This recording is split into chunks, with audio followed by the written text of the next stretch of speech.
Tissues.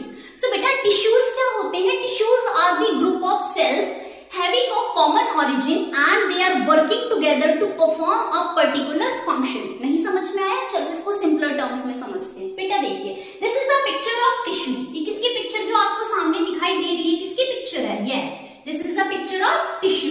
Tissue is what? Tissue is a group of cells. ये किस प्रकार का ग्रुप है? ये सेल्स का ग्रुप है। Here you can see this is a cell, this is a cell, this is a cell. There are many cells you can see in this picture and this group of cell is called as tissue.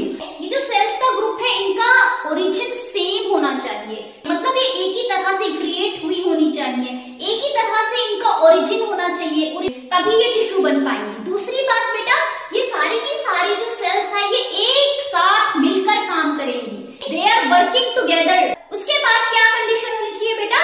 They should perform a particular function. ये सारी की सारी जो sales आप देख रहे हैं tissue में, इनका फंक्शन भी सेम होना चाहिए। तो बेटा पहली कंडीशन मैंने क्या बताई बेटा? These should be a group of cells. ये क्या होनी चाहिए? सबसे पहली बात तो ये ग्रुप होना चाहिए किसका? सेल्स का। लेकिन किस प्रकार की सेल्स का ग्रुप होना चाहिए? Yes, having a common origin. ये कैसी सेल्स होनी चाहिए जिनका ओरिजिन क्या है बेटा? कॉमन है। ये एक ही प्रकार से क्रिएट हुई है, एक ही प्रकार से ओरिजिनेट हुई है, ठीक है? तो कॉमन ओरिजिन होना चाहिए। अगला पॉइंट क्या होना चाहिए? अगला कंडीशन क्या होना चाहिए बेटा? दे शुड वर्क टुगेदर। ये इनको साथ साथ मिलके काम करना चाहिए, वर्किंग टुगेदर। ये एक साथ मिलके काम कर रही है cells to make a tissue, ठीक है? अगली कंडीशन क्या होना चाहिए? They should perform a particular function. ये क्या कर रही है? वर्क टुगेदर तो कर रही है, अब काम कर रही है तो कुछ ना कुछ फंक्शन तो परफॉर्म करेंगी ना। So they should work together to perform a particular function, to perform a particular function, ठीक है बेटा?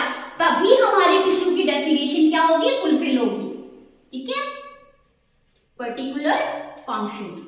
देखिए बेटा दोबारा से समझ लेते हैं, एक बार क्विकली रिवाइज कर लेते हैं। टिश्यू क्या होते हैं? टिश्यू सेल्स के ग्रुप्स होते हैं, सेल्स के ग्रुप्स होते हैं। किस प्रकार के सेल्स के ग्रुप होते हैं? ये इस प्रकार के सेल्स के ग्रुप होते हैं जिनका ओरिजिन सेम होता है, उनका ओरिजिन एक ही प्रकार से वो ओरिजिनेट हो रही है, एक ही प्रकार से वो क्रिएट हुई है सारी की सारी सेल्स, ठीक है?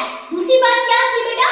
Working together. ये जो सेल्स है ये आपस में दे शुड वर्क टुगेदर, ये एक साथ मिलके काम कर रही हैं। तीसरी कंडीशन क्या थी बेटा? दे should perform a particular function. ये जो काम कर रही है एक साथ मिलकर, ये एक ही प्रकार का काम कर रही है, एक ही प्रकार का फंक्शन परफॉर्म कर रही है। ये नहीं एक सेल कोई और फंक्शन परफॉर्म कर रही है, दूसरी सेल कोई और फंक्शन परफॉर्म कर रही है, तो then this will not satisfy the definition of tissue, ठीक है? These cells should perform a particular function, ठीक है?